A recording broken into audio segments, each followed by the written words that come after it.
Oui, merci Monsieur le Président. Merci Monsieur le Gouverneur pour vos propos introductifs.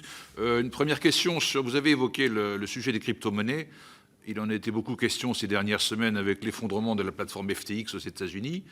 J'ai cru comprendre que vous appeliez de votre côté à une plus grande régulation de ce type d'activité.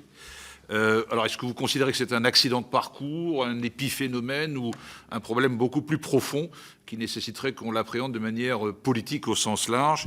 Une entreprise partie de rien qui a très vite atteint un niveau de capitalisation boursière de 3 000 milliards de dollars. Bon, une vraie question, donc avec tous les risques que ça peut générer. La deuxième question, c'est sur la dette souveraine.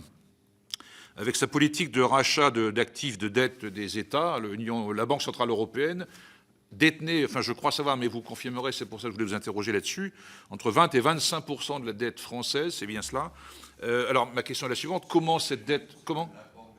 Banque de France, oui. Comment cette dette va être gérée au niveau de la BCE par rapport à nous, l'État? Et autre phénomène qu'on avait observé au plus fort de la crise Covid, on avait constaté que l'épargne des Français, enfin en tout cas de ceux qui peuvent épargner, avait augmenté de manière sensible pour des raisons évidentes de non-consommation à la fin de l'année 2020-2021. Et je crois qu'on avait atteint un chiffre de 150 milliards supplémentaires. Voilà, vous confirmez ce chiffre. Et ça m'amène à réfléchir un peu au financement de la dette d'un État. Et je pense notamment à la situation des Japonais, qui n'a rien de comparable à nous, mais quand même qui fait réfléchir.